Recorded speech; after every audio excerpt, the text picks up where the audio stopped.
Mike and Dylan hate drama. Welcome back to another episode of Mike and Dylan Hate Drama, where we give people advice. We hear about their life stories, which is drama, and then we give them the worst advice that humankind has ever heard. We usually sprinkle in some good advice in there, and then top it off with the frosting of ludicrous, terrible advice. Yes, because the frosting's it's the sweet part. It's the sweet part. So we just got done with the 48-hour film festival or film project. I always call it festival too. Yeah, I think it's because that's what they call it when they do the viewing of the show. Can we invite people to go watch it? I know that our team can go watch it. I don't think I want to invite people to do anything anymore. We had so many people come out and help us with it. It was crazy. Like, we actually had a person for the podcast come out. A patron. And it blew our minds too, because it was a girl. And out of all and it was how old was she? 22. 22-year-old girl comes out and was just like, yeah, I love it. I love 2 Days, Judge of Baddies, and Mike and Dylan Hate Drama. I'm just like, now we can't invite people anymore. Well, we asked her like how the experience was after it, and she's like, it's like watching the podcast the whole day. It was wild. Me and Mike are still the same, bickering, fighting like a married couple. She got to be in the short too. Yep. At the very end. Yeah, no, and yeah, she has like a name that can be for either gender. And so when I did a quick Facebook thing, I was like, oh, let me look up this name. And I looked it up, and then closest person was like in Burlington. And it was like I don't know, maybe mid-30s guy. And I was like, oh, that's probably it. And then when she pulled up, I was talking to one of the local homeless people that likes to come and proselytize. He was like, oh yeah, I saw 7 demons last night and broke off 3 of the horns. That was the first horn, and blah, blah. And he's going through all this stuff. And then she pulls up, and I was like, who's this? Right. Like 22-year-old girl coming. And so finally I like shoo away the homeless guy. And I was like, so how'd you know to be here at like 9? Because we didn't say that on any of the podcasts or anything, and I'm still expecting a dude to show up. So I'm just like, how'd you know to be at the studio at 9? And she's like, I'm Taylor. I'm like, oh, Taylor's a girl's name. Yeah. All the Taylor people I know is all dudes. Yeah. I think that's like the first girl Taylor. Yeah, and Facebook's the one that led me completely astray. Crazy. Like one of my wife's nieces, her name's Taylor. So yeah, whoops. Sorry, I forgot you existed. If Facebook had delivered me initially like her, I would have been like, oh yeah, no, that's you, I saw you. But like I just assumed the first person on Facebook's going to be this person, but it wasn't. So we had also 2 other people that came out and helped. We did it with a 5-person crew. Unfortunately, we did look at past winners, and we was like, oh, these are like studios partaking. There's some real good talent that comes out. It was like, fuck. We also got drama. We got drama or martial arts film. So we chose drama. We did good. I feel like if we chose martial arts, we probably could have did like comedy or something like that too. Well, yeah, I think, and that was one of the things that me and you were kind of disagreeing on, some of the way that it was like put together and everything, and the shooting of it. Like, it is drama, but there is also humor in there. And like, that's one of the hard parts is like, yeah, you could do, I think if it was overtly like a comedy that had some martial art stuff, it wouldn't have played as well as if it was like mostly martial art and then there's some humor in there. Right. But like ours was really, really heavy drama and then a little bit of comedy sprinkled in just to lighten the mood a little bit. Levity. I wouldn't say comedy. There's levity in it. I think we did good. I think we did well. I think we could win a category. The Academy Awards is what I thought you were going to say. No, I think we can get a category. I don't know what category it'll be. We won't really know anything for 2 weeks? Yeah, it will be Thursday and Friday. So I can't remember what days those are, like the 16th and 17th. Well, before then, you know who is up for what awards and stuff like that. Oh, do you? Yep. Yeah, I don't know. So there's nominees. They do nominees, and then you go watch, and I don't know how any of that shit works. I don't know if you vote on it. I don't know because if you vote on it, guys, I'm looking at the camera right now. I can't tell people to come, okay? Well, and you can't necessarily tell them what it was, but I mean, they will poster kind of. They will, yes. I still right now think my poster's better than your poster. And what we're gonna do though is we're not gonna say anything about whose is what. We're gonna let them vote on it. I thought that would be a good one. Okay. Yeah, because I was going to give some critiques on why I didn't like yours. Mine's like a 1998 horror film. No, that's not. No, go look at shit like fucking like regular dramas from the 90s, Lighthouse and shit like that. Like that's fucking how it looks. And it's still to this day, like honestly, there's not really been any dramas that are like solely dramas made in a while. But look at like Shawshank Redemption and shit. And it's like I feel like your Scream's rap album of the year. No, it does. Look at. I gotta find whose album it is, but that does because it's got the. I'm not gonna say it because then people will know, and I don't want them to know. Well, fuck, they're gonna see mine. They're like, that's a '90s movie. That's what you see on the front of the VHS. Yeah. Well, that's why I picked like the textile and stuff that I did was so that it was more serious, not like. You know what we're gonna do next time? What? We're gonna have a graphic designer. That's what we're gonna do. We're gonna have a graphic designer design that shit. That's one thing is like we can know about graphic design. We're not graphic designers. Like we can design something. Honestly, it depends on which one though, because you can get a graphic designer that does not understand your vision. It's like here, which is through the whole process of Labor Llama and the llama. You remember that? Oh yeah, that was rough.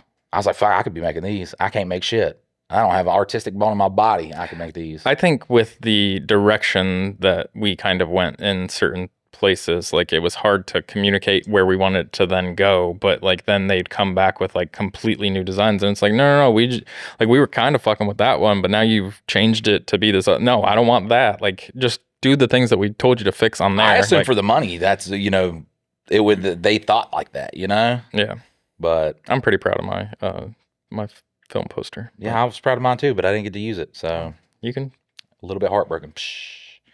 What you win like best film poster or something like that? I'm like, fuck, man. That's what I told Dylan. I was like, man, if the only thing we win is best shot, oh man, he's gonna talk so much shit. I don't talk shit. I am not a shit talker. Who won an award? Who won that? The only time I get in the shit talking phase is when you start talking shit, and then I have to answer back into the shit talking. Well, now I'm really scared that it'll. I think overall, like, I mean, if we vote, I'm gonna be like, who do you vote for best? Yours, of course, bud. It's all film. Fucking anybody else. Anybody else, yeah. Don't let it go to his head. How many teams do we have to go up against in Charlotte? I think it's like 26 or something like that. Fuck. Like I said, we get nominated for one category, I'm happy. Well, I mean, you look at the past winners, and it's not to take anything away, but like everything doesn't have to be perfect for these. There's like different merits that they're going off of. So like I guarantee there was something better shot than like those categories might be a little bit harder, but like the overall winners aren't necessarily the best shot, the best edited, the best lit, the best, script, the best, like it's a concept overall that somehow the judges liked. And that's not, I don't think that's up for like general people's votes. That's for the judges themselves. That's what I think too, because what kind of shit would that be if we went there and there's an audience choice. Yes. And I think that's why it's called audience choice, because the audience gets to choose that one.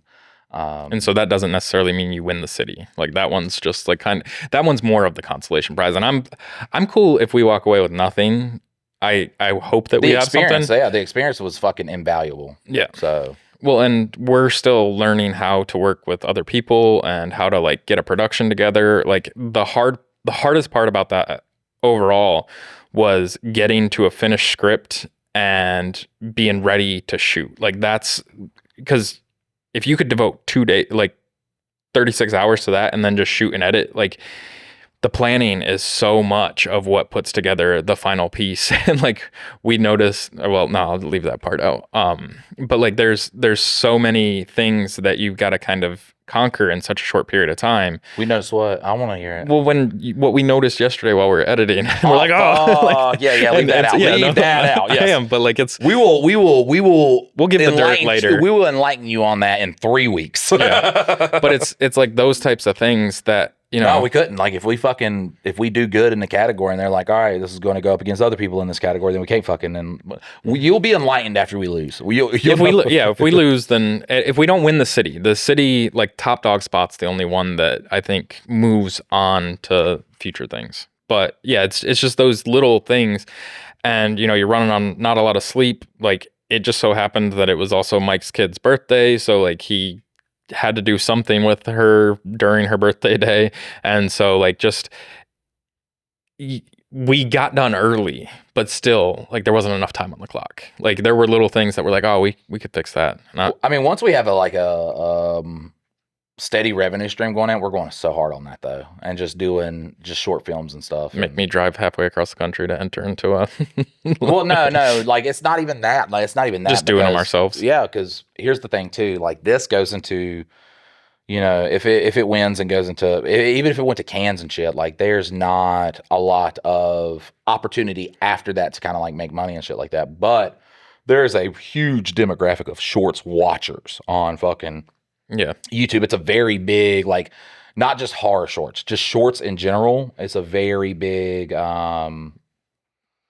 just audience. So, well, there's a level of professionalism that goes into making, like, it's totally different than making a YouTube skit or, a skit for anything. Like, and we kind of were capturing that with the Adventures Clever Sykes, and then, like, we would have gotten to this point, but it was one of those things where it didn't receive enough to like have us keep pulling on that thread, and then it got cold, and like so we just kind of shelved it for a little bit. But like now that we've been working together for so long and we took this at bat, I think each time we do it gets better. Because now we have, that's the thing too, is we have the experience. We now know what to do, especially on the next one. It doesn't fall on like a birthday or anything like that. I think with that full time of just like you said, script writing and everything like that, and then the shoot comes after we have every single duck in a row, I think that's when we can fuck people up over there. Yeah, I think if we were to get the crew around us, because that is one of the things. We did it with 5 of us. That's what I was going to allude to earlier, is you look at like these award winners, and it's just like, yeah, here's a studio. Here's 35 people that worked on the fucking special project. Effects. And we're just like, we had technically 3 actors, but like 2 people working on the film. We had 1 actor and then 3 or 4 non-actors, like, and so it's very, very, yeah. And then in the technical aspect, 1 guy and a helper, you know what I'm saying? I'm sitting there just like, I'll go make some sound effects. Yeah. I will say though, at the end of the short, there's a fire, and I made the fire sound effects. Yeah, that came out really good. That was really cool. I made it with blowing into a mic, some Reese Puffs, and breaking toothpicks. We might be able to, I might post that on the, because we can do that, post it on the Reddit and let people hear the fire sound effect. I think they'd like that. Or do you think, don't do it? I don't know. Imagine going through all that though, and then it was all for nothing, because it almost was. Oh yeah, no, we had one thing that could have done us in, but yeah, we'll like we said, we'll allude to that more when we allude to it. You'll be like, oh no, they lost. Oh no. Well, that's the thing, is everybody's been asking like when they can see it and everything, and like in my selfish nature, like I want it to win, but like I'll be totally cool if it loses, and then we can go ahead and put that. Enjoy it. Yeah. And that's literally. I don't make shit to win nothing. I make shit because I want people to enjoy it. Yeah. And I think where I start to lose my fire is when I have to make shit to make money. You know what I'm saying? If I was just making shit for people to enjoy it, it would be, that's when you get kind of like the passionate, energetic, almost to a bad degree, Mike. But when it's like, oh, well, we got to fucking do it to make money. And it's like, fuck, let me throw something together. Well, I think that's the good thing about the podcast, is because I still feel like it's in, like, I wish it made money. Like, I wish it was, like, we have devoted more time to this podcast and made substantially less money, but it is enjoyable to, like, actually make something that, for I don't know what reason, but like a 22-year-old will come out and help us with a short film because she enjoys the banter and the relationship and all the stuff that we, I guess, bring to the table here on the podcast, because she listens to both podcasts, which is wild, because she doesn't have the equipment for the reach around here, but she went ahead and signed up for it anyways. Yeah, because I said I would give people like free reach arounds if they came to the thing, an extra tug at the reach around. And that was just kind of like a joke. Like, I was like, oh, I can't make that joke now, but I eventually did end up making the joke, and then I was like, well, we can't do the whole reach around. Like I said reach, and she was like, she just like busted out laughing, because I guarantee you that's what she was like thinking about the whole time. I was like, the joke. And I was just like, fuck. So it is a lot easier on everything if it is dudes that show up. We're not saying don't show up if you're a woman. No, like, I mean, it was, I was glad to see anybody show up, and like we found a way to taking it back. Like it was a lot. Well, I think it's just because we presume, even though the demographic data tells us that we're wrong, but it's like, 30% female listenership, and they are active in the comment section and things like that. So but it's still in my mind. Yeah, I don't see somebody like my wife listening to this. Well, I mean, once you go to Two Daddies, it skews heavily. Yeah, like it starts to skew heavily towards women, and especially now that we're doing the thing about Mike and Dylan Hate Drama is there's no niche here. Like we're just talking, we give advice sometimes when we get to it. Two Daddies Judging Baddies, that's like a fucking niche, but it is a niche that is largely driven by women. Yeah. And now that we're doing that overall, because we're just cutting up the little stories and putting them on YouTube. Because it just works. It works for that niche. It's hard to kind of get this one out there. But by making that one bigger, then we get more people over here pretty soon. And I think the women's going to dominate. I think the women, like, we're not male-centric technically. Like, we are two dudes sitting here talking, but we don't, like, focus all on, like, men's stuff. So they don't feel, like, out of place. It's just, fast cars and fighting. Spike TV presents Mike and Dylan Hate Drama. They're just like, I've met these two idiots before in my life somewhere, whether it was, like, gym class in high school or like around a friend group, like the two jackasses sitting there making jokes to each other. Like they know, and so we're not like discluding the female audience by the crazy shit that we say. But we can. We tried. Yeah, we tried a couple times. Mayonnaise dicks. They were just like, all right, we're gonna go on. But they've ran into that before. That's how you know they've ran into that before. Yeah, you gonna read a submission? All right, so we got a short one, as you can see through the paper, or the long one. I'll take the long one. All right. Do you want to read first? Or do you want me to read first? I don't give a fuck. You can read the first one. Me read first? Mm-hmm. Okay. Get that quick bite in. So this is from one of our very frequent listeners, and he says he wants some parenting advice.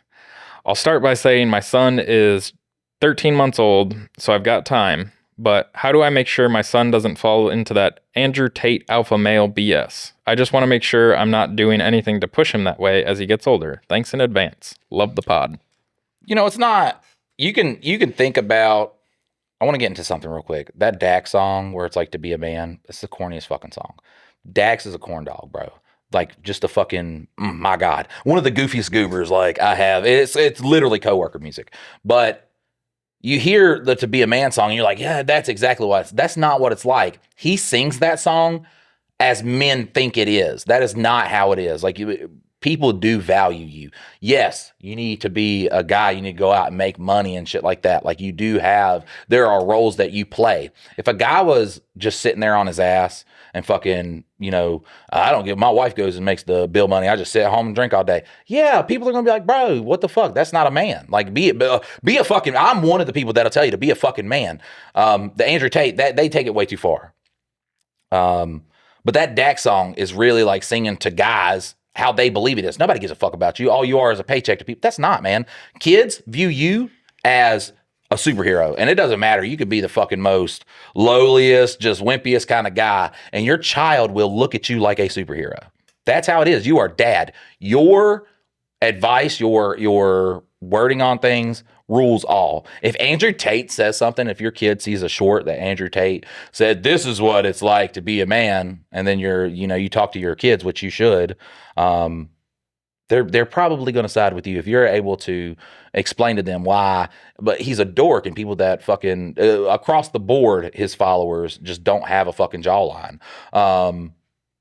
You know what I'm saying? Like they are like the dweebiest type of guys who do not take the step to get women. It's pussy is expected for those guys, which is crazy. They do nothing. They don't fucking groom, work out, nothing. That is his audience. They're the people that like, I exist, and simply because I'm like, good day, my lady, I get pussy. No, you don't. You don't get fucking pussy, dog. You fucking go out there and work on it, whether it's your fucking character, your body, your fucking eyebrows. It doesn't fucking matter. Like you are trying to attract somebody. You are trying to get someone to look at you and have their pussy wet. If you're sitting there, big old fat guy, I'm a big old fat guy. If I were to have to go back out in the dating field, guess what Mike's not going to be? A big old fat guy.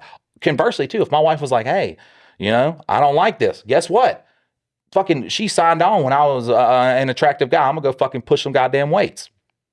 There are things where it's like, hey, you know, some people do viewing be a man a very diluted way. You don't have to do all this. You don't have to do it. There are things you have to do. Like as a man, you have to do it. Okay. We're not gonna skirt away from that. You need to make money. You need to fucking do your shit. You need to raise your kids right. Like you need to be that fucking role model that they look up to. You know, the shit goes wrong. You know, it's not saying my wrist is fucked up. How many times have I said, well, it's my wrist. That's why I can't, I just got to lay in bed. Fuck that shit. I'm a goddamn man. I still have to do my fucking, I have to, you know, achieve shit. I have to do shit to level up my family. Conversely, you go over to the Andrew Tate shit where it's like, it's not even about what a man is. It's what is expected of women to how they're supposed to react around a man. And this fucking idea that they came up with that men are, that's not it. Like, that's not it. You can go to the gym, dog, all day, work out, do your shit. If you don't go home and pay attention to your girl, all you do when you go home is talk about working out and shit like that. The first fat motherfucker that comes up and asks about her feelings, they gonna be fucking. That's just how life is, man. Yes, it's cool to look good. It's good to look good. It's good to be healthy. It's good to also have personality, to talk to somebody, to view somebody as a person. And as long as you can adequately explain that to your child, that it is very nuanced being a man, then they're gonna be like, okay, maybe this guy's just a jackass. My take on it. So my take is like the easiest way to avoid that being attractive is like self-confidence, and self-confidence isn't built by putting on a show. I'm going to interrupt you. That is a very good point about he attracts men or he attracts boys that are not self-confident in themselves. Yeah. And that's not something that you like. All of us face, like, I mean, imposter syndrome is like the biggest fucking thing. Like, I mean, I still don't know why people listen to this podcast. And like, I know why some of them came over from like social media and stuff, but like, there's people that actually want to hear my opinion. And like, I'm sitting here like, who the fuck am I?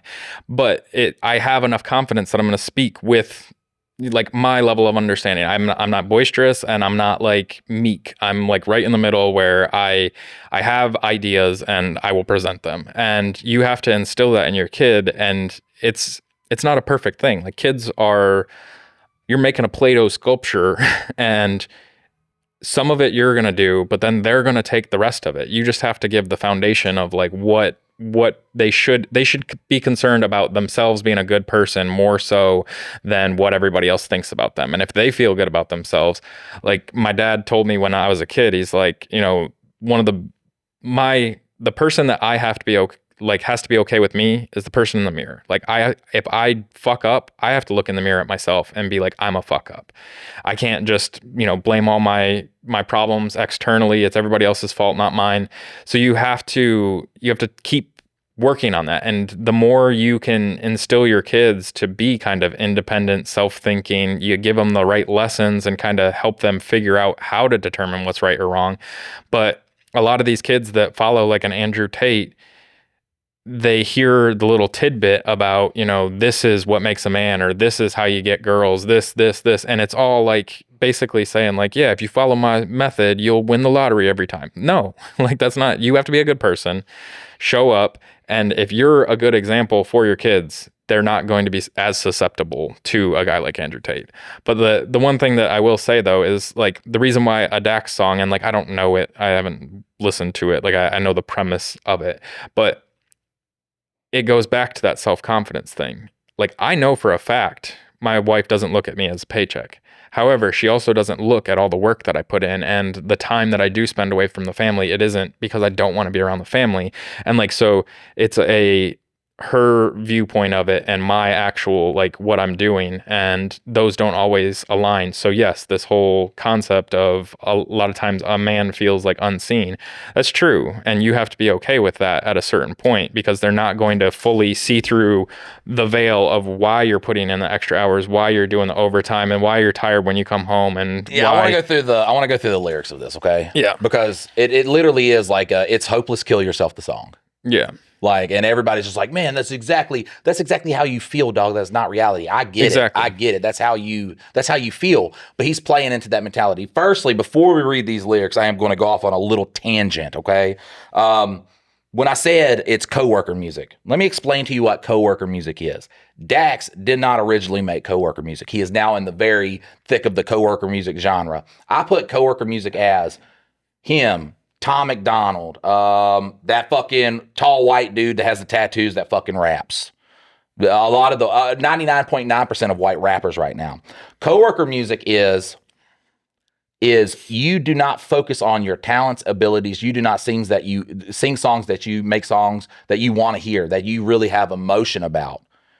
You make songs that you're like, these guys will listen to it. And it's usually the guys who are just like, who watch Andrew Tate shit. Like it is, because Tom McDonald, for one, baffling. He's Canadian. I get it. He can have a say-so in our politics and shit like that. But as soon as Charlie Kirk died, that motherfucker had a song out the next day. Do you think that's because he cares about Charlie Kirk? No, that's so he can make a quick dollar. But people are just like, you really understand. No, the fuck he doesn't. He's Canadian. He does not understand you. He raps about all this political stuff, all this shit like that. He used to make songs like I was there, Tom McDonald, when you was making shit like Castles and stuff like that. And I was like, oh man, this guy, is he going to be the new Eminem? He's fucking got it. He's got the lyrical ability. And then he made White Boy, saw how much attention he got from it, and it was like, every song I make is going to be political. Dax does not do that. We're going to shelf Dax for a second. So every single white rapper, I don't give a fuck, I guess the Upchurch guy, all these fucking white rappers, white country rap, white fucking, they only sing about political shit. That's 100% like what it is. Like you take a guy underground, super underground, like Samson, like I'm saying this name, people are like, who the fuck is that? This guy is very, very good at rapping. He has a good, like, he can make double entendres and shit like that. Guess what all of his songs are about? Politics.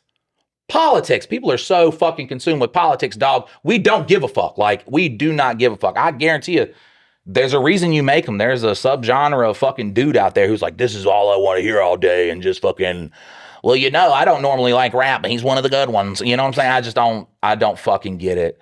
Dax kind of also falls into that spectrum. He has not went that hard into the whole politisphere.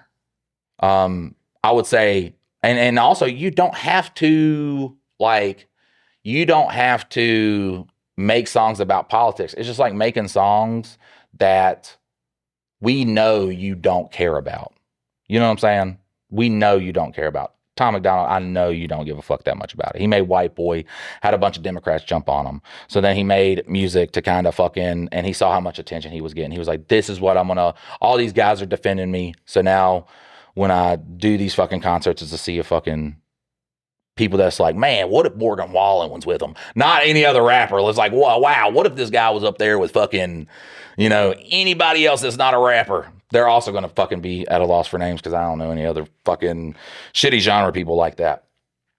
But it's when you make a song that fucking panders, man. Shut the fuck up, dude. That's why people liked Eminem. That's why he was this cult fucking phenomenon, is because he did not care. He just fucking, he rapped. He said he made songs he wanted to make, even if it made you upset. Like that's another thing too that really separates him from other white rappers you see come up. It's like, oh, I'm gonna push the political buttons because then I'm like, oh, I'm the most hated guy. No, you're corny. You are corny. Eminem, when he did it, like when he made music, he wasn't making it to be hated. Like he wasn't like, I'm gonna say this and then so many people are gonna get upset. And it's just, he just made songs, and that people, you can hear that in his music, that he's not doing this. People are out there trying way too fucking hard. Just to be controversial. Especially Tom McDonald. God bless America. And his followers are just like, man, he's the best thing since Eminem. Don't fucking mention that man. Do not compare him to Eminem after 2014, I would really say. Because Eminem now, he don't make coworker music. It's just like, dog, we know you can rap. You just ain't got nothing to say. He ain't got passion about anything anymore. So he's just like, this is how good I can do it. I think that's we need a like an Indian or Nigerian scammer to take everything away from that man if we want to get good music again. I mean, he just shows his ability, but it's not saying anything. Yeah, but like, I mean, if you become a very high level, high functioning, like you basically invent. It's like saying I'll say it, like people can't understand it anymore. Yeah, and that's fine, but like that just proves that he's not fucking making it for you. He's making it for him. He's doing his thing, and that's what he's always done. Is like and so it'd be like telling Tony Hawk, like, oh, ever since you did the 900, you only do 900s. Like when you are an innovator and you've like gotten to the top of your game, like why go back to doing kickflips if you're not? That speaks on him too, because when he did like this whole new style that started to come out around 2016, 2017, people were like, oh man, we don't really fuck with this. Yeah. You know what I'm saying? He wasn't the Eminem that everybody, please go back to your old stuff and stuff like that. He kept doing it because he doesn't make, once again, he does not make music for you. And I could fuck with that. I could fuck with that. I could say, hey, the style now is not for me. Yeah. Well, and I think that's what everybody, like, you know, like Metallica, when they came out with fucking, I can't even remember it was like early 2000s, Saint something or other, like I think it was about like a prison, or I can't remember. I'm looking up the Dax lyrics. But like they're like, this isn't Metallica, and it's like, yes the fuck it is. It's Metallica now in their 40s or 50s. It's not Metallica when they were in their younger years. Like they grow, and you might not fuck with it, and that's fine, but like they're artists that are creating whatever art they want to. The only way that I would say that it's like not cool is if you're just following trends, like say you all of a sudden start making rap even though you were a, you know, new metal band, like now you're a rap group. Yeah, that doesn't make sense. But if, you know, with Eminem being a rapper his whole life and then making his own style of rap now, like he's doing it for himself, and that's respectable in my opinion, whether we like it or not. So we're gonna go through these lyrics now. Understand, Dax, I give way more leeway to Dax. And the first time I heard that song, I was like, oh, it's a bop. And then I got to start to think about the lyrics, and I was like, that's kind of, you're telling men the wrong shit. Some of this stuff I do agree with. Yes. A lot of it I don't agree with. Well, and that's a thing that I think we should focus on. But it's also a song that was made to be like, hey, I know guys will love this, you know? Or it's like actually like a men's mental health thing. Like he was a janitor before he was a rapper. So he was a blue collar guy before he was a rapper. Okay? Yeah. Fuck. All right. And once again, if you like Dax, it's cool to like Dax. I'm saying I don't like it because I don't like anything that I feel like, man, that's trying to pander to me. Well, I think there's like empty, like that's why I don't really care for pop music, is because I know like it is very scientific how you make a pop song, and they can make 100 of them this year, and all of them will be a bop that like people will just get down with. But that's what I'm talking about. These Coworker music. That's what because they know it's going to be a bop inside of their little sphere of people who are so caught up in political things that their music has to be about it too. That's crazy. Well, because they're ultimately content creators. Once again, Dax is not one of these people though. But they are content creators before they are artists. Yes, that is the content that they create, is music and stuff like that. But they saw their fame mostly with social media success of making like a quick TikTok or making a YouTube music video, and they are not they're not getting on what used to be MTV or anything like, I don't even know that any of that exists, but like they are content creators ultimately that do music. Pandering. Yep. Pandering. I don't know. Virality. Yeah, this is what I'm talking about, is pandering. So I can't hide myself. I don't expect you to understand. I just hope I can explain what it's like to be a man. This is the course, so I don't have to keep doing this. It's a lonely road, and they don't care about what you know. It's not about how you feel, but what you provide inside that home. Okay. If you got a girl that thinks that's a bad woman. That's not a good woman. That's not a teammate. That's not a partner. And that was your choosing to partner up with somebody Correct. like that. This is the person that you chose to spend your life with, a surface level bitch that don't give a fuck about you. A lot of us out here, we got partners, we got teammates, people that have our backs. So there, I'm just kind of like, bah, don't like it. Okay. Also, your children that are in that same home don't give a rat's ass. Once again, like they're going to become teenagers. They're going to see other teenagers. And yeah, sure, they're going to have a very brief moment in their life, where they're like, I do want things, you know? As a child, especially, that it won't be like that as a child if you hang out with them and you provide that time to them, because then they're going to value that infinitely more than they would value the newest iPhone. So I know this life can really beat you down. You want to scream, but you won't make a sound. Got so much weight that you've been holding, but won't show any emotions as a man that goes unspoken. I fuck with that. That's like solid. That's doing my business. I'm doing my shit. Okay. And nobody else needs them knowing about it. It's not going to make it any easier. Right. Yeah. That don't solve my fucking problem. Sitting here worrying about it, showing that I'm fucking sitting here panicking ain't going to solve shit. We can't cry when life gets hard. Unconditional love for women, children, and dogs. We know that we just have to play our parts. No, incorrect.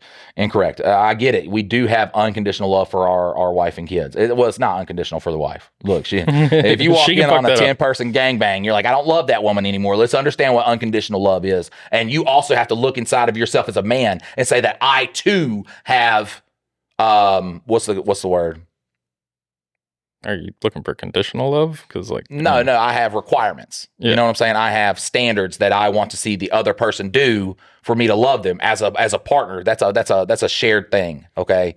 And sometimes there are roles that are, in the psyche of society that we are supposed to do. I digress. I'm going to say you don't unconditionally love your wife. You unconditionally love your kids. I will say that as of most people unconditionally love their children. Well, you unconditionally love your wife. There are things that can change that. But yes, technically, as long as your wife isn't being an actual shit, then yes, you do unconditionally love her. But that's reciprocated. If you're doing the shit that you're doing, then you're loved. Don't nobody give a damn about our broken hearts. As a man, we have to pay our way. Our only function is to work and slave. There's no respect for you if you ain't paid. When he was writing that, though, he's like, man, this is it. They're really going to fuck with this. Guys are going to be like, oh my God. If you're a bum dog, I look at my brother, I'm like, you ain't a man. And that's because there's a difference between a guy who's trying to make his way in something like that, a guy who's fighting for his dream, and a bum. If you're a bum, fuck you. If you're a guy bum, if you're a woman bum, you are a bum. Partake, build, whatever. Shoot for the fucking moon. Try your hardest. Don't sit there and just be like, life isn't handed to me. Life's handed to no fucking body. You get out there and work for that shit. Unless you hit the sperm lottery. But I think that's the big thing, though, is everybody looks at their own scenario and it's like, oh, I'm a unique snowflake. No, the fuck you're not. Right. You either are trying in your relationships, trying in your career, trying with your kids, and it's about the intention and the intentionality that you spend with them. It's not about what is done, whether you bought them the new thing or you went and did the thing that they wanted you to.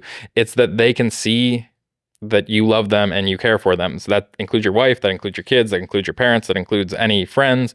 It's your intentionality of trying to do the best you can. And they do see that. They might not know everything that you sacrifice to do that, but they don't have to. They just have to know that you care. I can't stand a fucking... they didn't say thanks type of fucking person. It's implied, dog. It's implied. You ain't got to get a goddamn good job. Thank you for what the fuck ever. You know what I'm saying? Yeah. And as a man, just the knowledge that I do what I got to do is enough for me. But there are some people in there is there's a difference between taking what you do for granted and then just being like, oh, thank you, goddamn fucking person, for doing your responsibilities. You know what I'm saying? Yeah. So our only function is to work and slave. If you have kids, your function is to provide and lead a new generation into life. If you don't have kids, why the fuck are you listening to this song? That's my thing, because he's making this for guys with kids and shit like that, responsibilities. Here it is, though. Here it is, and this is a big thing too. If I see a guy who's like, I don't want to do shit all day but play video games, I ain't got no kids, I'm like, okay. If you got kids, you have responsibilities now. You brought a child into this world. It's time to fucking work, okay? And if you got to work, I did it. A decade I did it.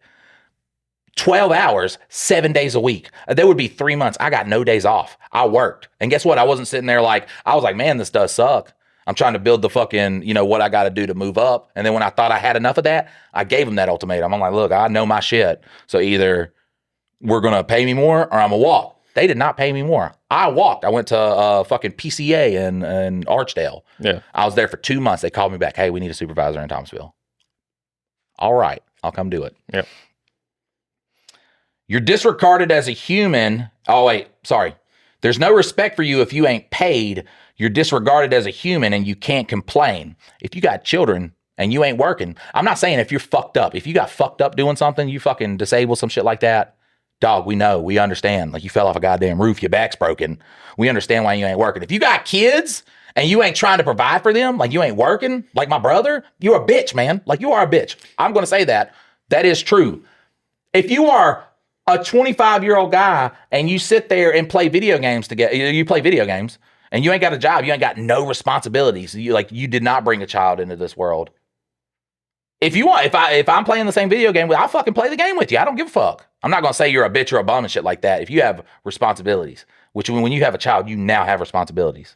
See, I think I disagree, and I'm not saying that everybody that's ever been disabled or anything should work or anything like that. I think as a society, though, like if you were to go back in time to like tribalism and stuff like that, there's still value people can add, even if they aren't able to lift heavy things, do this manual labor, all this stuff. And I think that's where our society has gotten so jacked, is because, technically we discard people and then still put them talking like truly disabled. I'm not talking about I'm a bum, but it's because of my disability. Because that's one thing. My brother would be like, well, my arm hurts so bad. He has a short arm. He could work. He can absolutely. And there are companies that are like, yeah, we got things that you can do, man.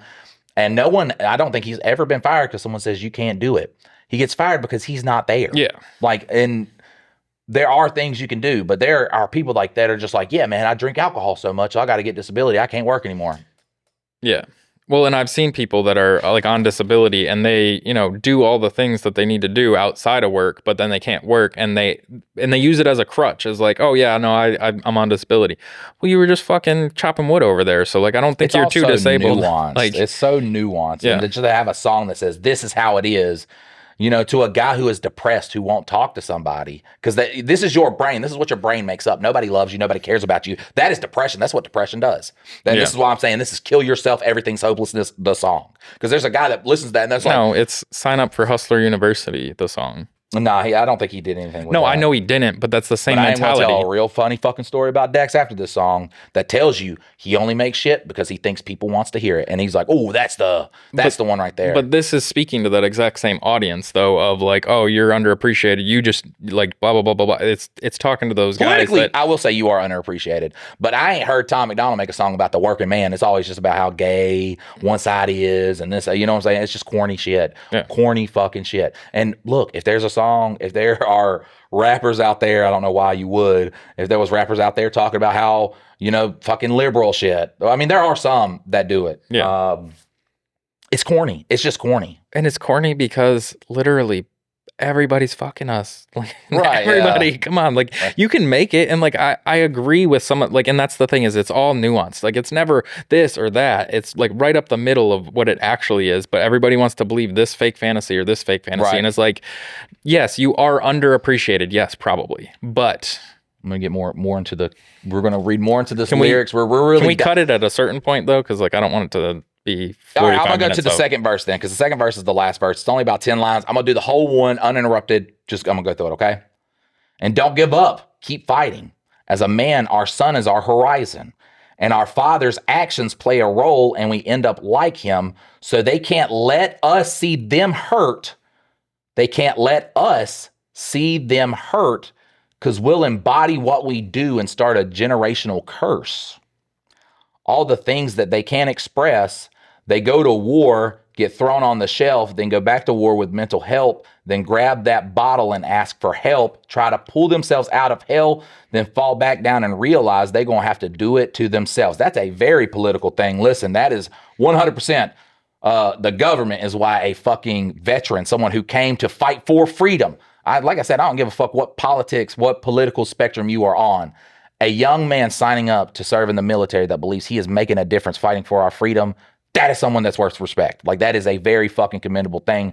I don't give a fuck what our government does with the military. You know what I'm saying? Yeah, they didn't make the decision. They signed that fucking thing because they thought they were fighting for freedom. All those guys that sign up during fucking September 11th, they're like, we are under attack. I am going to go fight for my family and friends.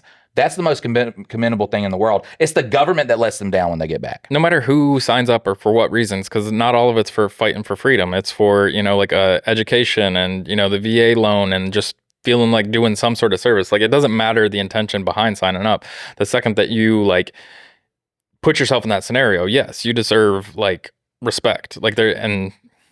But I'm just touching on the rest of it. I don't think I have to read any of that, because it's just the same kind of fucking... I'm going to read it because some people will complain. It's the circle of life as a man you provide. They don't know what you're worth till the day that you die, and that's when they start crying. Then move on to a man to confide in. Sit back. And then he starts the But he says, you know, they don't care about you, and then you die, and then they look for a man to confide in, which is trying to like hit at your, oh yeah, I'm just replaceable. No, dog. If your wife died after a couple of years, you'd be like, well, maybe I should find a new partner. Women are going to do the same thing. That has nothing to do with the role as a man. Yeah. So we're going back to the kid thing about how they can't let, like, we can't let them see them hurt. He worded it in a weird way. It has to be the kid can't see the dad hurt. Dog, you can have emotions around your child. That's not going to ruin this fucking image of them. If you sat there and you like something happened and you cried in front of your kid, your child is not going to be like pussy unless you raised him like that.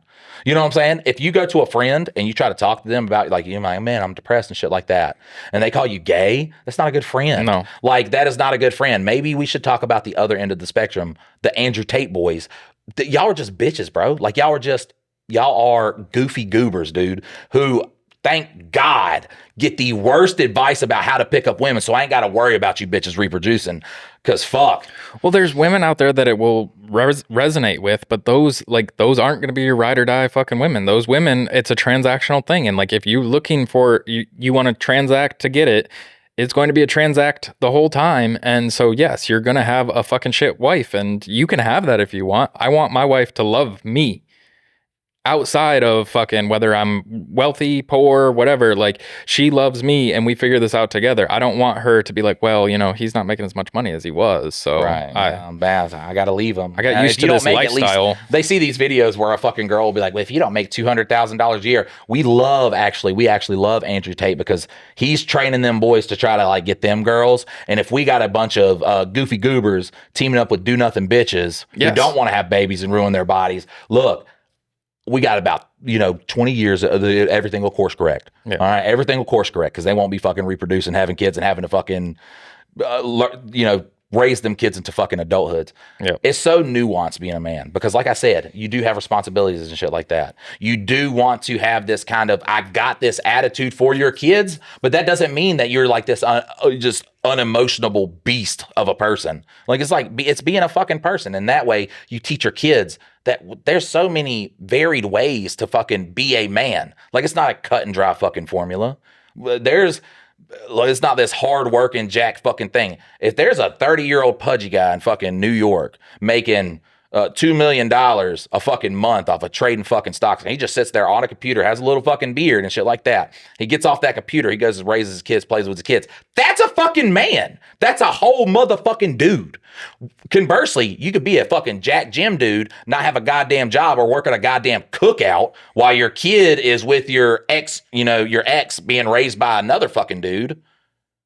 And you make fucking, you're sitting there not caring about that. That's not a man. It doesn't matter how many fucking muscles you have. You ain't a man because you got muscles. You got a man by what you do. You don't have to be a man and have kids either. You could just be a fucking man, handle your shit, try to fucking level up in life. That is what it all is. Once you have kids, you do have to balance the leveling up with life with bringing your kid into adulthood, and that is viewed as leveling up his life. If you're a good fucking dad, you're holding fucking bills down, you're doing what you got to do, man. Congratulations, you are being that person. You ain't got to sit here and make $500,000 a year to be a man.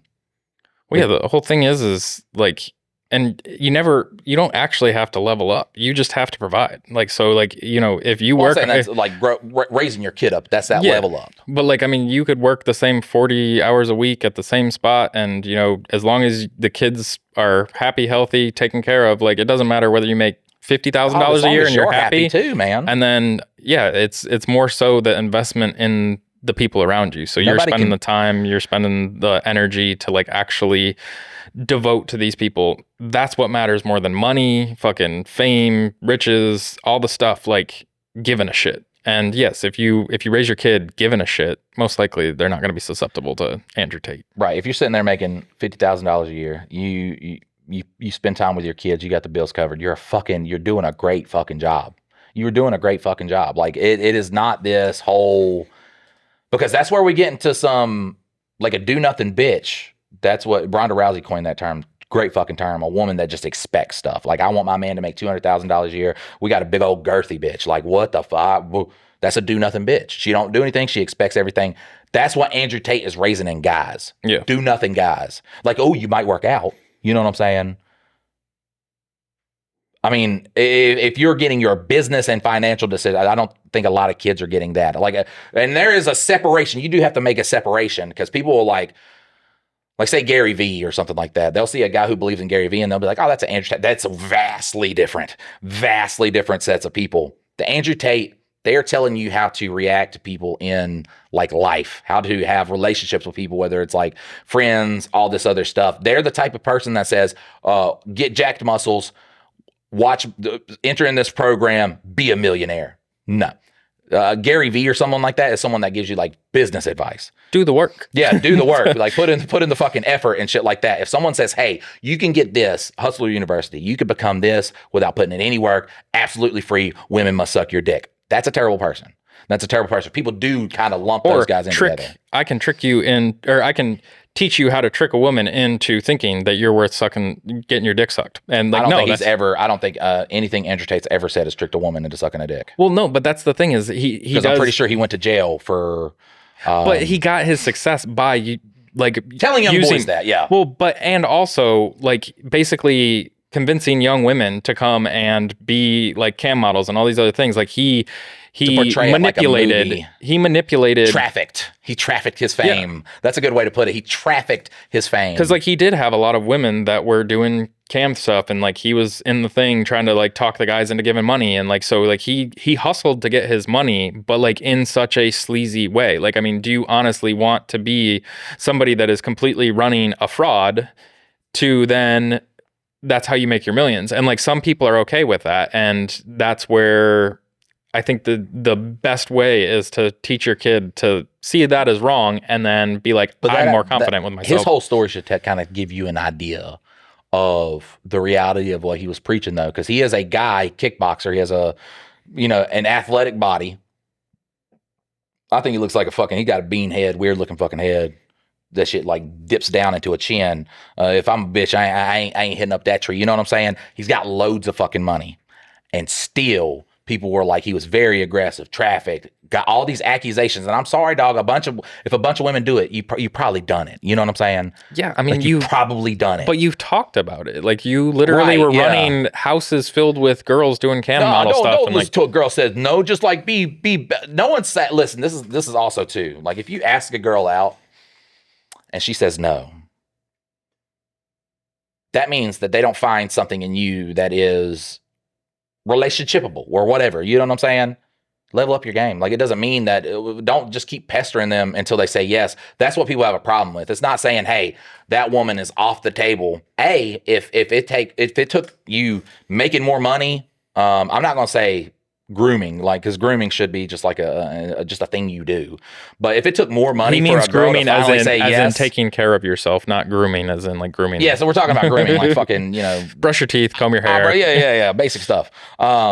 If it took making more money, that's not a girl you need, dude. No. That's not a girl you need. And guys they just have this unrealistic expectation, though, too, in what a woman should be. Well, and I'm sorry, but the whole thing is with any of it for, guys and girls, and I'm not saying go sleep with a bunch of people. What I'm getting at, though, is it's a numbers game. Like, if you don't go on a bunch of dates, and I'm not saying that you can't meet your high school sweetheart and marry them too.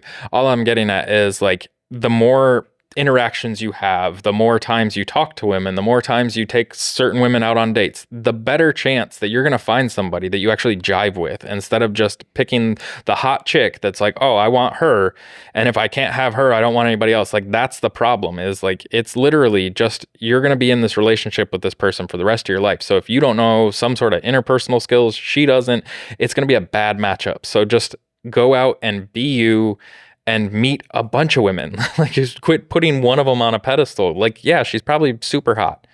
She's probably a dead lay, maybe. Maybe she's like a bitch. Maybe she has no self-confidence, so then then she goes out and cheats on you. Like, there's like so much by social media, dude. They'll see videos of like these women going, if a guy doesn't make, and it's usually a girl that just got out of a bar, talking not high quality bitches, walking out of a bar going, if a guy doesn't make $250,000 a year, and then that video goes viral, and then those young boys who are just, look, kids, you're fucking chronically online, they go, well, this is all women. That's all of them. Oh, man.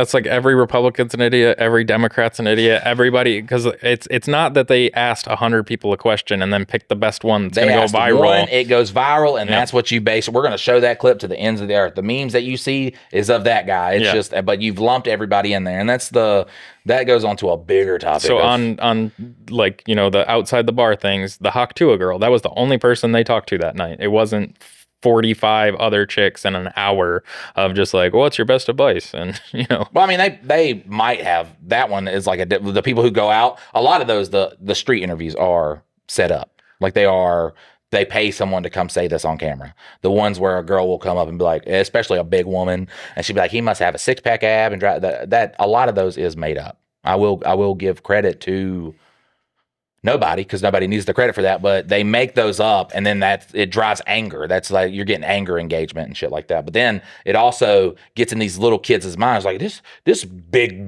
beastly woman wants all this money from me. And it's like, that's not real, dog. And you're very.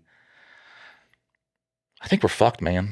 I think we're fucked. Well, I think it is like, but there are so many of those moments, like, and we can say whether they're paid or not, but like, if you go and watch, you know, any of the liberal comedian people that go out and interview people, or right wingers, like, those are genuine. Like, how many can you name 3 states that start with M, and then they list off like fucking Mongolia or something? Like, that's all.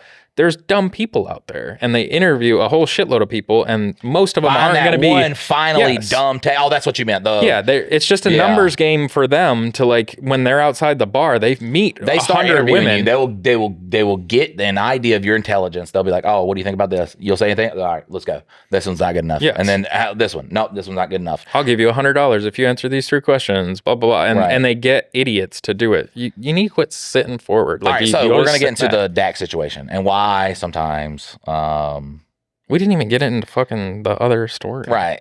We'll say that one for next time. But we're going to talk about the Dak situation and why you should probably stay in your lane. So Tory Lanez did this one time. He did this thing where it was like he put out a challenge there. He normally does R&B music. You might know Tory Lanez from such hits as shooting Megan Thee Stallion in the foot and doing some prison time. Because the only thing that I've ever heard for Tory is all girls. I never knew there's Tory guys. He shot Meg Thee Stallion or Megan Thee Stallion, however you say her name, shot her in the foot. That's what he's known for. On purpose? I think so. Dance. Oh, shit. I don't know anything about it. I don't know anything about this. Allegedly. No, he went to prison for it, so not allegedly, but still.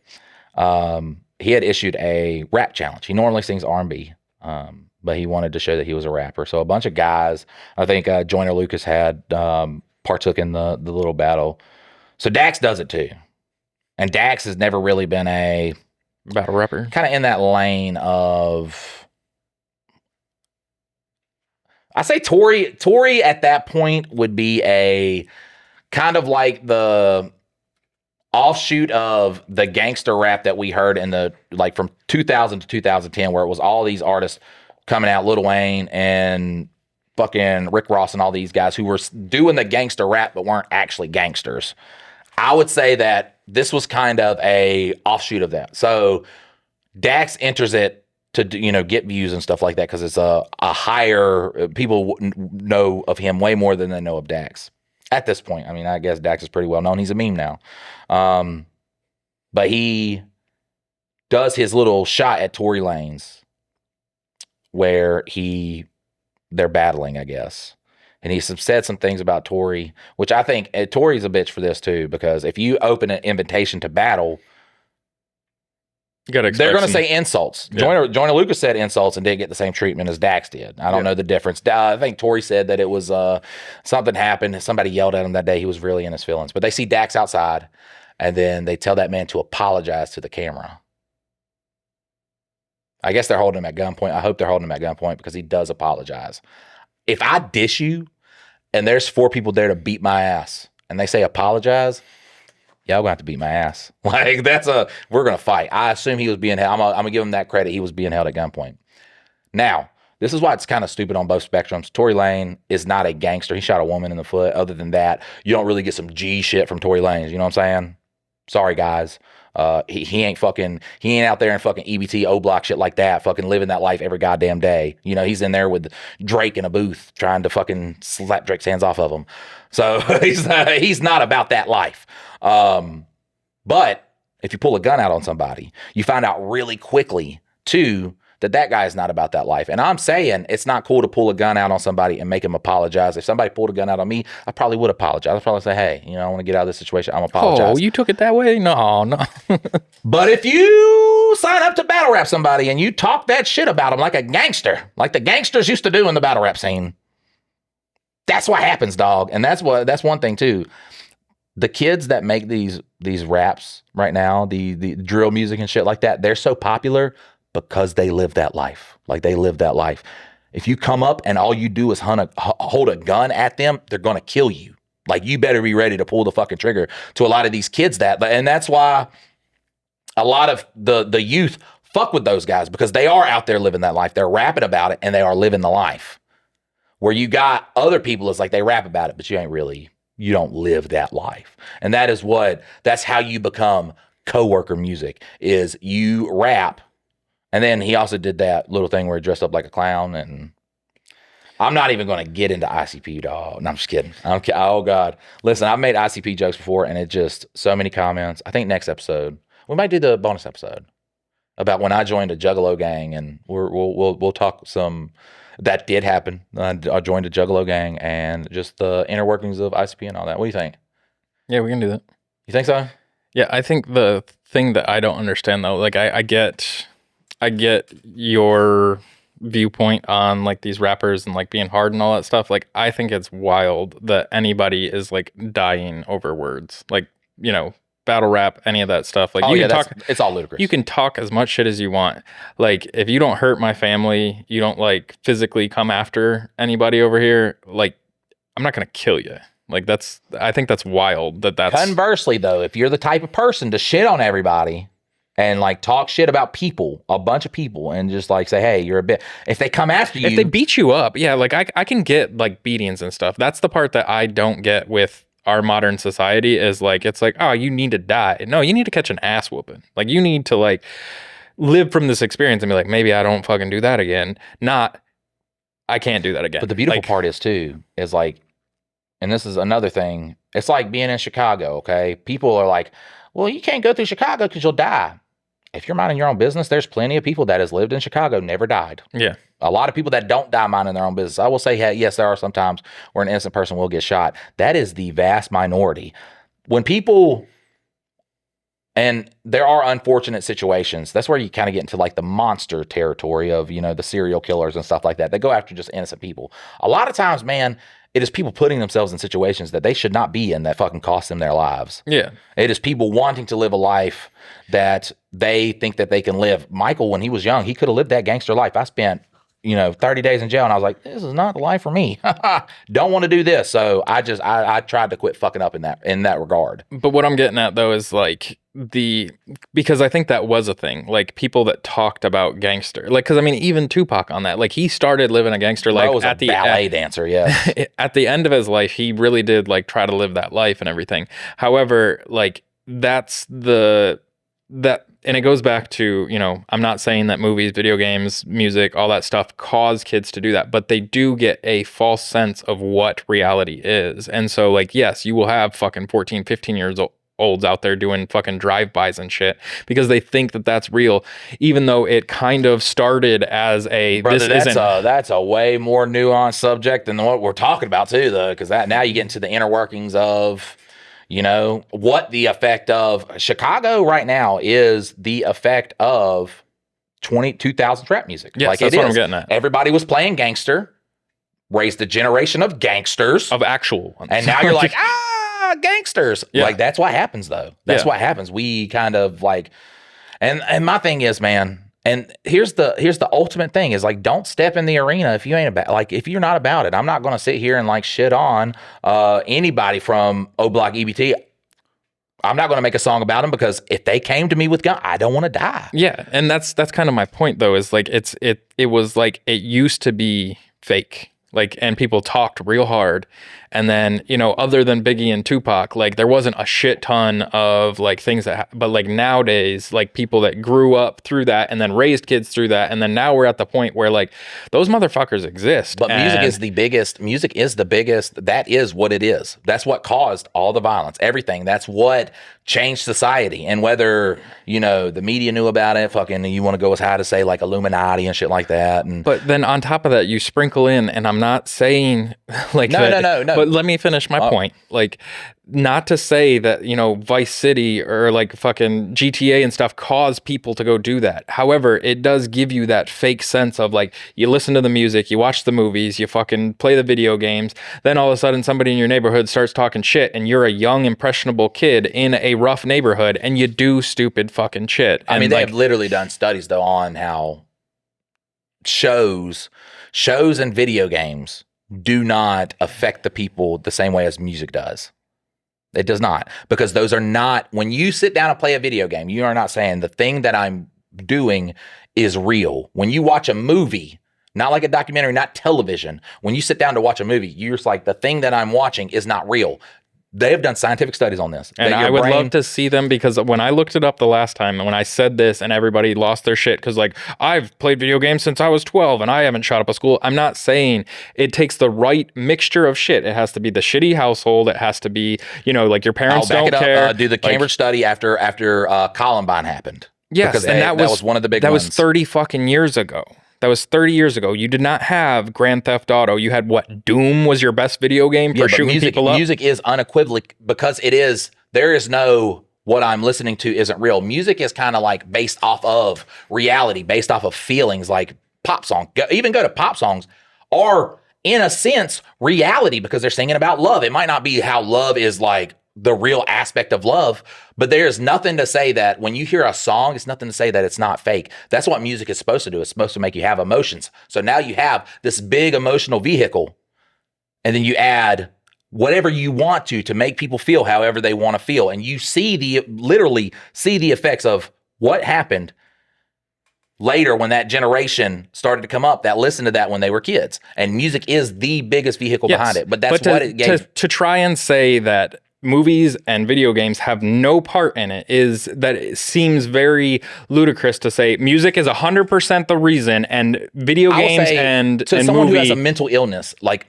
video games and movies can, someone who has a mental illness, video games and movies can influence them. I will say that. And those are the people committing those crimes though. These aren't people that have everything put together. That's what I'm getting at and like, this is the part that everybody likes to jump on is like, I've played video games my whole life and I didn't do that. I'm not saying it causes people to. If you already have all these things stacked against you and you are in a weak point, the fact that reality doesn't exist in video games, movies, music, and then you have a shitty surrounding area, you don't have the support of family, you don't have love, you don't have fucking resources, like all those things stacked together to then create the perfect storm. It's not that the video games are responsible. It's not that the movies are responsible. It's not that the music is responsible. You are responsible. And so, yes, you didn't do those things, but that doesn't mean that those things didn't play a part in somebody making a very poor choice. We are getting away from the point. I will say, if someone is sick and they played hard video games, I will say video games could have played a role. Yeah, and that's all I'm getting at. But there is nothing besides media and news and stuff like that, because that is 100% supposed to be taken as based in reality. But there is nothing as powerful when it comes to music to sway somebody's thinking and mind and what they think about. Yeah, you want them to think about sex? Use music. You want them to think about this? Use music. You want them to think about the shootings and stuff like that? Use music. You want people to feel like they're gangster and tough? Music. Like, music is the most powerful weapon on the face of the earth. Yeah, no, it's definitely a strong emotional thing. Because people talk about how powerful music is, and it's just like, if you listen to an NSYNC song, you'll be like, yeah, I can't understand how this is powerful or anything like that. But then if you listen to a conglomeration, if you see a child who listens to a conglomeration of sexual, nasty songs, and then as a teenager they start becoming, you can literally look at the impact that music has on people. But I think you can look at other media for similar things. Like, I mean, the rise of 50 Shades of Grey as a book, and then all of a sudden as like movies and stuff, women started to be like, oh yeah, no, I'm into S&M. Like it has weight. Like it's not. I will agree it's not weightless. Well, it's like your fucking family that started a motorcycle gang without motorcycles when they watched fucking... Okay, so that is a really good point because they did Sons of Anarchy and Yellowstone. Fucking God. Oh, yeah. Okay, I kind of agree. I'm saying too, but video games, I have and it's really hard to come up with examples from that. But it's not... that's the thing is I'm not saying video games cause. I'm not saying shows I would cause, say video game cause. addiction can cause stuff like that, but that is addiction in general. That is finding anything that you just cannot break away from, and then the aggression and shit that causes with that. Because you got a kid, that kid that killed his parents over the Halo game. That wasn't because of Halo. He didn't kill his parents because of what he saw in Halo. He killed his parents because he had an addiction to video games, mental illness, and couldn't fucking deal with it as a Neanderthal brain child. Well, yeah, like how I started this. Like I talked to a homeless guy who said that he saw God came to him last night and saw 7 demons, and then the some event that happened, and that was the first horn that broke off, and like all this shit. And like, but he broke 3 horns, right? 3 horns by the end of it. Yeah. God, okay, so he's about to right the ship. But like the thing is like I'm not saying video games are a cause. I'm saying they are part of the mix. You ever thought you should probably alert somebody to that guy's presence, though? Dude, he gets arrested on a frequent basis. He trespasses because he's going to kill somebody. Oh no, he's a bad guy, but they arrest him. He goes to jail for a little bit, and then he's back out. And I had been enjoying the jokes, and I just thought of that. I was like, well, fuck. What if there's dude, they're leaving fucking the village over there, a family is, and he attacks one of the kids because that's another demon horn he has to break. Fuck. Yeah, no. This world's fucked, man. Listen, I can't fix it, so I don't give a fuck. We're gonna make our jokes, we're gonna make our movies, we're gonna have fun. Yes, speak directly. You can do this all you want. You just can't go beyond it because now you're not talking to it anymore. We do. We need to change this. We do. Around a table. Because around a table where the mic is right in front of my face. Yes. So otherwise you're like this. And I think that'll also help with our conversations as well. Yeah. We need a table. But all right, guys. Yeah, this has been an episode of Mike and Dylan Hate Drama, and look, Dax, all I'm saying is make the music you want to make, bud. Okay? There you go. If you go broke, you go broke. But fuck, Jesus. Don't make music stop pandering. But I guess everybody panders. So, sorry, Dax. You got to team up with one of these big fucking, what do you call them, studios that know how to pander. They understand the pander. Become a gangster rapper. All right, guys. Well, we will see you guys later. Later.